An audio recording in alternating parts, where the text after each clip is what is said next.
হয়ে যাবে, তারাও সারা জীবন পাবেন। চিন্তা করবেন না। আগে বিধবা ভাতা নিয়ে, বার্ধক্য ভাতা নিয়ে চিন্তা ছিল, এখন লক্ষ্মীর ভাণ্ডারটা সারা জীবনের জন্য আমরা করে দিয়েছি।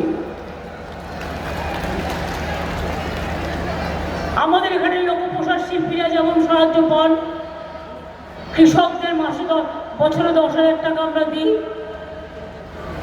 আমরা কৃষকদের শস্য বীমা সব পয়সা রাজ্য সরকার দেয়, বিনা পয়সায় রেশন পান। আমরা বলেছিলাম গৌতম জিতলে, আমাদের তৃণমূল কংগ্রেসের গভর্নমেন্ট আসলে 10 লাখ টাকা স্মার্ট কার্ড করবো স্টুডেন্টদের, করে দিয়েছি।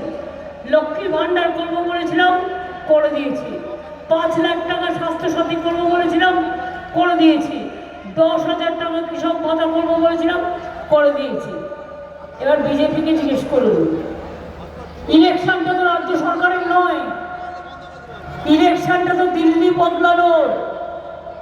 দিল্লি পাল্টান, চলো পাল্টাই, চলো বদলাই, দিল্লি মোদী সরকারকে পাল্টাই, অত্যাচারী সরকারকে পাল্টাই, অনাচারী সরকারকে পাল্টাই, মিথ্যে কথা বলার সরকারকে পাল্টাই, দাঙ্গা রাজনীতি সরকারকে পাল্টাই, মানুষে মানুষে ভেদাভেদ করবার রাজনীতিকে পাল্টাই।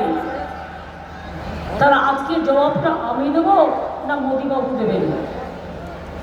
কে দেবেন জবাবটা? তৃণমূল দেবে না বিজেপি দেবে? কে দেবে? বাংলার ইলেকশন হলে আমরা জবাব দিতাম, ঠিক করেছি, আর আগামী দিন কি করব। ইলেকশনটা তো দিল্লি,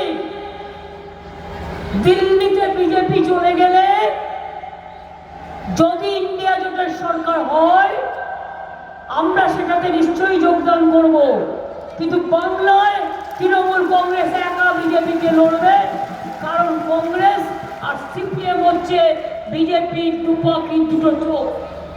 এবং সেজন্য মনে রাখবেন,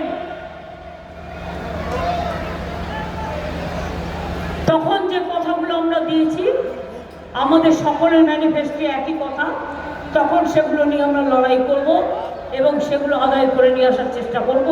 কারণ আমাদের বাংলার একটা রোল থাকবে, সবচেয়ে বড় রোল। বাংলা ছাড়া কিছু হবে না, জেনে রাখবেন।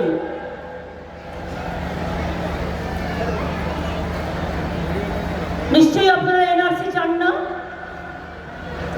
কালকেও একজন মন্ত্রী এসে বলে গেছেন, কোন মমতা क्या मायका लाल है हम देख लेंगे हम क्या करेंगे। আমি বলেছি क्या কি, তোদের টু ফ্যাক করতে দেবো না। क्या তো আপনার উপরে, আপনি দরখাস্ত করলে তবে আপনাকে অনুপ্রবেশকারী বলে দেবে, নিয়মটাই তাই। আর বাংলাদেশ থেকে আপনাকে আপনার বাবা মার জন্মের সার্টিফিকেট নিয়ে আসতে হবে। পারবেন? তাহলে বিজেপি যিনি প্রার্থী বনগার, তিনি কেন অ্যাপ্লাই করেননি? ভয়ে যদি সব চলে যায়, আধার কার্ড চলে যাবে, প্যান কার্ড চলে যাবে, স্বাস্থ্যসাথী চলে যাবে, নাগরিক অধিকার চলে যাবে, সম্পত্তির অধিকার চলে যাবে, আর কিসের ভয়? কাকে ভয়? আপনারা জেনে রাখুন, আপনাদের এনআরসি কে নিয়ে ভয় পাওয়ার কোনো কারণ নেই। আমরা সবাই নাগরিক। আপনারা ভোট দেন, ভোট দেন সকলে। আপনাদের ভোটে প্রধানমন্ত্রী নির্বাচিত, আপনাদের ভোটে মুখ্যমন্ত্রী নির্বাচিত, আপনাদের ভোটে জেলা পরিষদ নির্বাচিত, আপনাদের ভোটে পঞ্চায়েত নির্বাচিত, আপনাদের ভোটে গ্রামসভা নির্বাচিত, আপনাদের ভোটে মিউনিসিপ্যালিটি নির্বাচিত। তাহলে